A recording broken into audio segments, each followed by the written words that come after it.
আসসালামু আলাইকুম ওয়া রাহমাতুল্লাহি ওয়া বারাকাতুহু।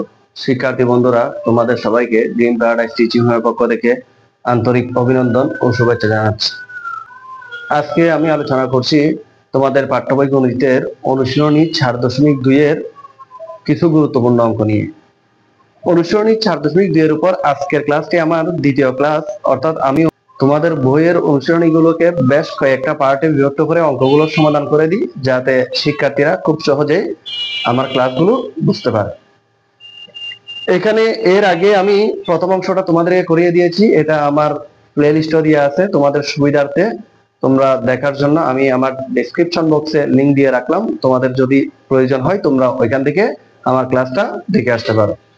এই অধ্যায়ের অঙ্কগুলো করার জন্য অবশ্যই সূত্রের প্রয়োজন আছে। তোমরা জানো সূচক ও লগারিদমের আলাদা সূত্র আছে, ওই সূচক ও লগারিদমের আলাদা সূত্রের ক্লাসটাও আমি তোমাদের সুবিধার্থে ডেসক্রিপশন বক্সে দিয়ে রাখলাম।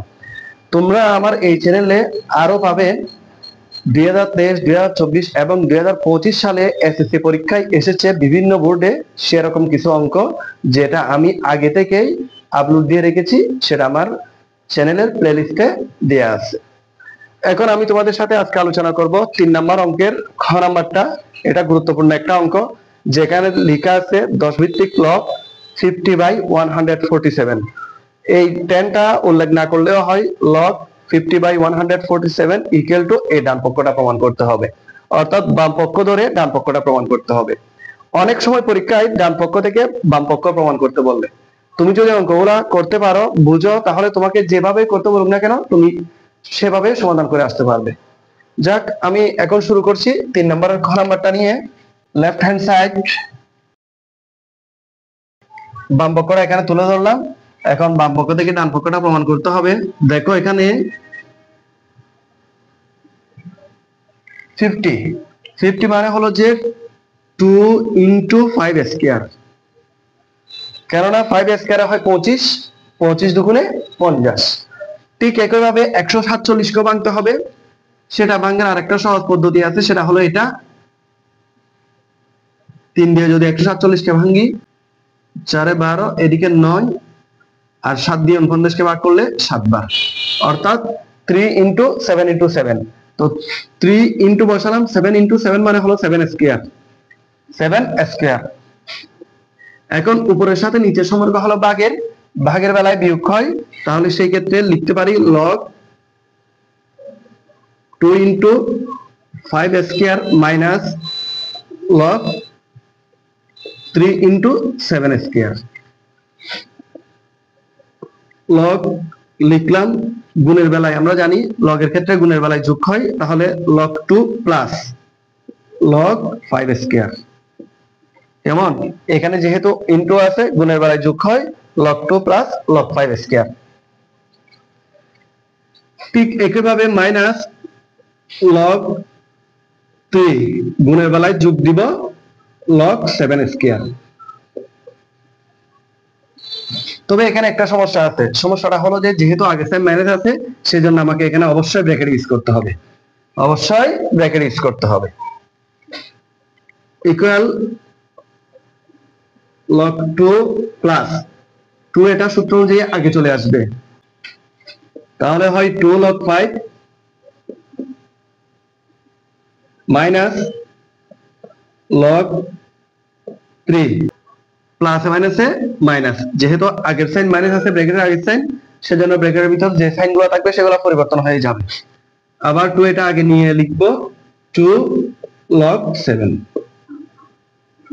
এখন দেখো আমার ডান পাশের সাথে মিলে কিনা, log 2 লিখলাম, 2 log 5 আছে, মাইনাস log 3 মাইনাস 2 log 7, তাহলে এই যে বাম পক্ষকে সমাধান করে আমি ডান পক্ষ পেয়েছি, তাহলে এটা আমি লিখতে পারি রাইট হ্যান্ড সাইড। সুতরাং left hand side equal to right hand side. যদি দেখাও যে লিখে থাকে, এখানে লিখবে শুরু। এটাই হলো তোমাদের বইয়ের 3 নম্বর প্রশ্নের খ নম্বরের সমাধান। এখন আমি 4 নম্বর প্রশ্নটা নিয়ে আলোচনা করব।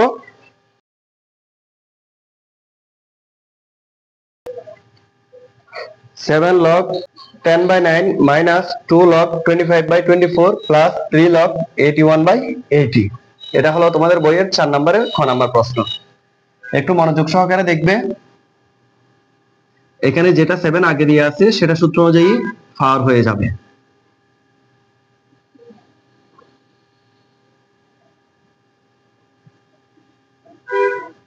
অর্থাৎ এটাকে না ধরলে হয়, না বললে হয় 10 ভিত্তিক লগ আর কি, log 10/9 whole to the power 7। একইভাবে 2 কেও করব আমি, 3 কেও এভাবে করব।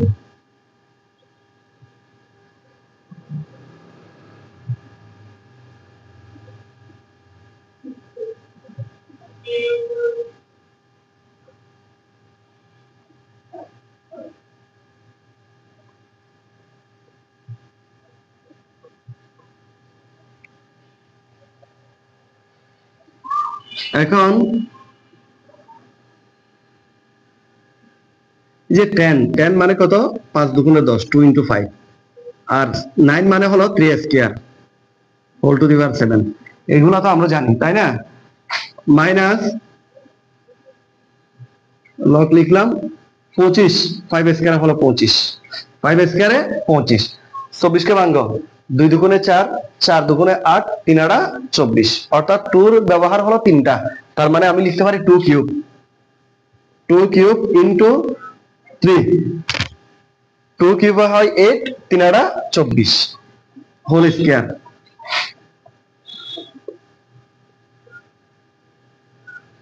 আশি, নিচের 80 কে যদি ভাঙি, 2 দুগুণে 4, 4 দুগুণে 8, 8 দুগুণে 16, 5 16 80। তাহলে 2 দেখাইছি কয়টা, 2 দুগুণে 4, 4 দুগুণে 8, 8 দুগুণে 16, 2 to the power 4, 2 to the power 4 into 5। আর 81 মানে হলো 3 টু দি পাওয়ার 4। তোমাদের যাদের বুঝতে সমস্যা আছে তারা কি করবে, তারা ক্যালকুলেশন করে দেখবে এই মানগুলোর ফলে 81 আসে কিনা, এটার ফলে 80 আসে কিনা। এগুলা হলো কমন জিনিস, এগুলা ক্লাস 9 10 এর ছেলে মেয়েরা করতে হতে এগুলা তাদের কাছে ইজি হয়ে যায়।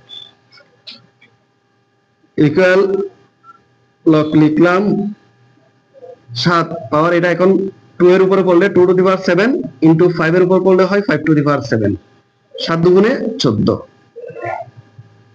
মাইনাস লগ 3 দুগুণে 6, 2 to the power 6 into 3 square, 2 দুগুণে 4, প্লাস ঠিক একইভাবে 3 4 12 ইনটু 5 কিউব, আর এদিকে 3 4 12। কেমন? অর্থাৎ পাওয়ারের সাথে পাওয়ার গুণ করছি, 3 4 12, আর এখানে 1 আছে, 1 দিয়ে 2 কে গুণ করলে হয় 2। এখন সবার কাছে লগ আছে, সেজন্য আমি লগটা কমন নিব।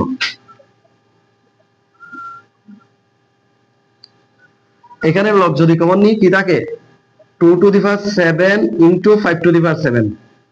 মনে রাখবে বেসটা অবশ্যই বড় করে লিখবে, পাওয়ারটা ছোট করে লিখবে, যাতে আলাদা করে বোঝা যায় কোনটা বেস কোনটা পাওয়ার। 3 টু দি পাওয়ার 40 লিখলাম, বিয়োগের বেলায় ভাগ হয়ে যাবে, লগ যখন কমন নিব বিয়োগের বেলায় ভাগ হবে।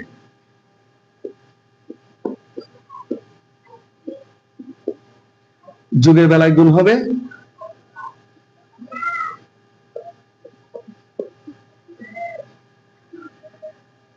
এখন এই যে এখানে ভাগ আছে, ভাগটাকে কোথায় নিয়ে যাব, গুণে নিয়ে যাব, ভাগটাকে গুণে নিয়ে যাব।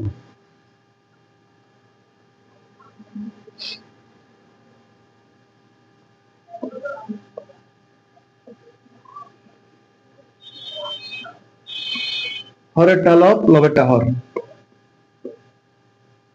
অর্থাৎ উপরেরটা নিচে বসাবো, নিচেরটা উপরে বসাবো। এটা যেভাবে আছে সেভাবে থাকবে।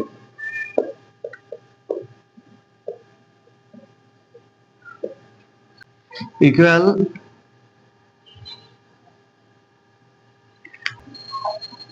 এখন খেয়াল করো, এই যে উপরে উপরে যা আছে সবগুলা গুণের সম্পর্ক, গুণের বেলায় পাওয়ার যোগ হয়, তবে বেস একই থাকতে হবে। যেমন এখানে আছে 2 টু দি পাওয়ার 7, এখানে আছে 2 টু দি পাওয়ার 6। তাহলে এই বেস যেহেতু একই, যাদের বেস একই তাদেরগুলো আমি কি করব, গুণের বেলায় পাওয়ার যোগ করব। 3 এর বেলায় আসি, 3 স্কয়ার 3 টু দি পাওয়ার 12, তার মানে 3 to the power 2 plus 12 into 5 to the power 7।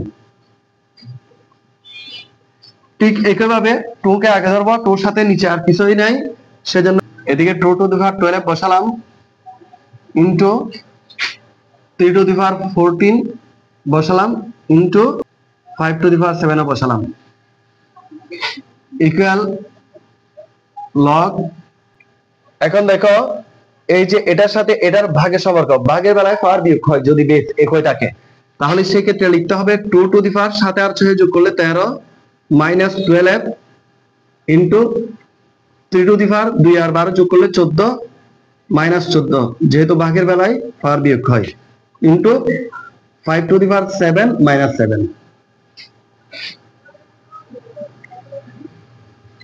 13 থেকে 12 গেলে 1, অর্থাৎ 2⁻1। 14 থেকে 14 গেলে 0, 3⁻0। 7 থেকে 7 গেলে 0, 5⁻0। 2⁻1 হয় 2, 3⁻0 হয় 1, 5⁻0 হয় 1, সমান লগ 2 থাকে। অর্থাৎ এই যে এই রাশিটাকে সরল করলে লগ 2 পাওয়া যায়। তোমাদের প্রশ্নের সমাধান হলো এটাই, সুতরাং নির্ণয় সরল মান লগ 2।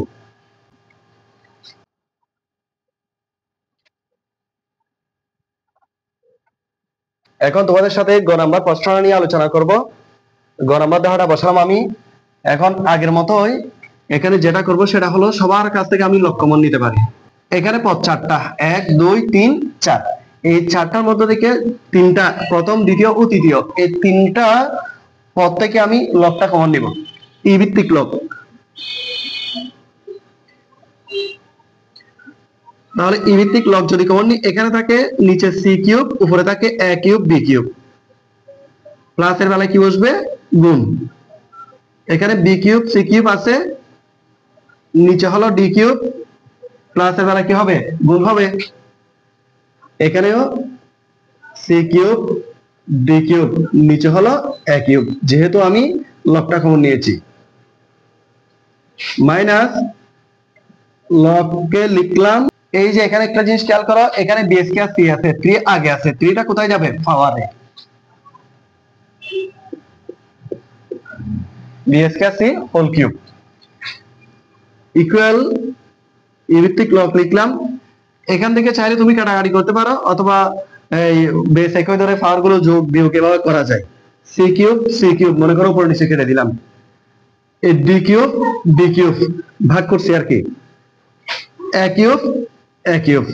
তাহলে এখানে দাঁড়াই নিচে তো কিছুই নাই, দেখাই যাচ্ছে B cube C cube. B কিউবের সাথে বি কিউব যদি গুণ করি তাহলে পাওয়া যায় b⁶, আর সি কিউব বসে যাবে। বুঝতে পারছো? 3 তারিখে কিন্তু 9 হয় না, কেননা গুণের বেলায় পাওয়ার যোগ হয় যদি বেস একই থাকে। 3 যোগ 3, সেজন্য 6 লিখছি। মাইনাস লগ এই B square C whole cube মানে b⁶ সি কিউব, কেননা 3 দুগুণে 6, আর এদিকে হবে সি কিউব। তাহলে এটা পদের মান যা, এ পদের মানও তা।